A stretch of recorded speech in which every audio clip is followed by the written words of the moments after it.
In a small, dusty town, where narrow streets hummed with life and the air was thick with the scent of spices and fried snacks, lived a man named Ramu. Ramu was a samosa seller, and his story wasn't one of inherited wealth or grand connections. He had no formal education, just his two hands and a heart full of integrity. His roadside stall was as humble as they come, a simple wooden table, a few pots, and a small stove where he'd fry his samosas to a perfect golden brown each morning. His life was a quiet rhythm of hard work and modest hopes. Every single day, long before the sun even thought about rising, Ramu was awake. He'd knead the dough, chop the potatoes, and mix his secret blend of spices, filling each triangular pocket with care and precision. He sold his samosas for just a few rupees, enough to scrape by. Some days were good. He'd sell every last one and return home with enough to buy rice and vegetables for his family. Other days were tougher. He'd pack up his unsold samosas, the oil now cold, his heart a little heavy. But here's what made Ramu remarkable. Despite the struggle, he never complained. He never cursed his fate. Instead, he greeted every single customer with a warm, genuine smile and the same polite words. "Namaste, Sab. One samosa, fresh and hot." The children in the town adored him. They'd come running after school, their eyes wide with anticipation for his crispy, flavorful treats. The other shopkeepers in the market respected him deeply. They knew Ramu was an honest man who'd never dream of cheating anyone. Even strangers just passing by would often stop, drawn in not just by the irresistible aroma, but by Ramu's undeniably cheerful spirit. One scorching hot afternoon, a shiny car pulled up, and a well-dressed man in a crisp suit stepped out. He was clearly wealthy, the kind of customer who might make other vendors nervous. But Ramu was Ramu. He treated him no differently than anyone else. "Namaste, Sab." "Would you like a samosa?" he asked, offering one with that same familiar smile. The man took a bite. He paused, his expression shifting from curiosity to surprise. His eyes widened. This is absolutely delicious," he said, looking at Ramu with newfound respect. Ramu just chuckled softly. "Sab, honesty and care are ingredients no recipe can teach. I think that's what makes it taste good." The wealthy man nodded, thoughtful. "Tell me," he asked, "how much do you earn in a day?" Ramu replied with simple humility, "Some days I earn enough for my family to eat a good meal. Some days, not much at all. But every night I sleep peacefully." The man smiled, got back into his car and drove away, leaving Ramu to his work. For Ramu, it was just another day, another customer. But it wasn't. A few days later, a group of people arrived at his stall carrying boxes and banners. They were from The Rich Man, a famous restaurant owner named Mr. Mehta. "Ramu," they announced, "Mr. Mehta wants to meet you." Nervous but intrigued, Ramu followed them to a restaurant so grand he felt like he'd stepped into another world. Mr. Mehta walked over to him, a warm smile on his face.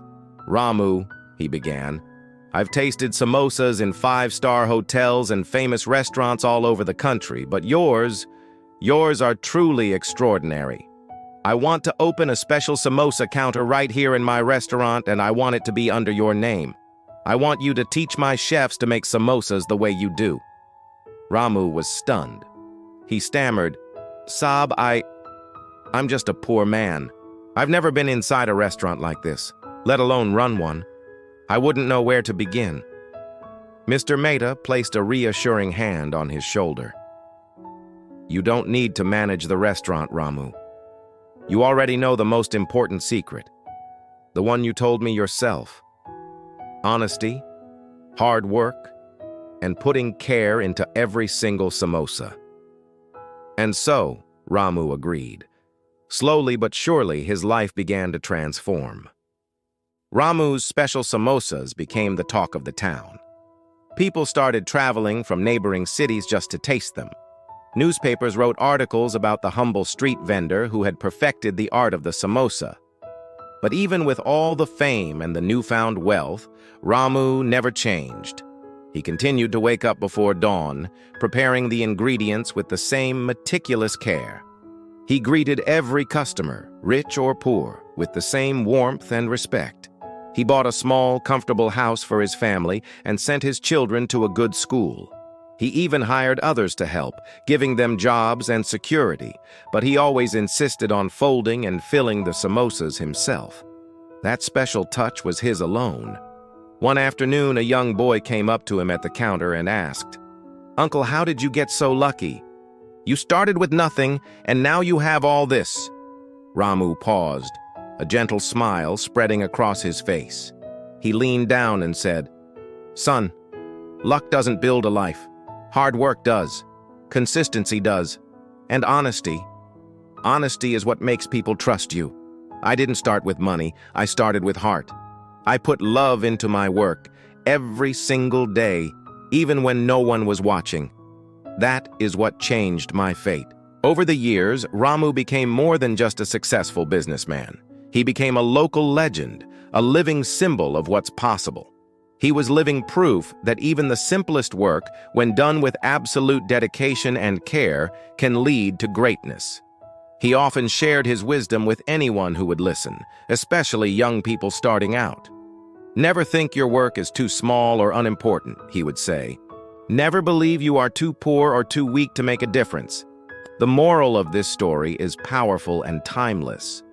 True, lasting success doesn't come from your background, your connections, or your bank account. It comes from something much deeper, from honesty, unwavering dedication, and a genuine love for what you do. Even the smallest task, when performed with heart and consistency, has the power to change not only your life, but the lives of those around you. Remember Ramu's journey.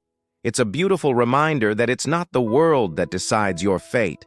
It's the way you approach your work, the way you treat others, and the way you value yourself. No dream is too small, and no person is too insignificant to write their own story of success. Thank you so much for watching. If this story resonated with you, please like, share, and subscribe for more inspiration. See you next time.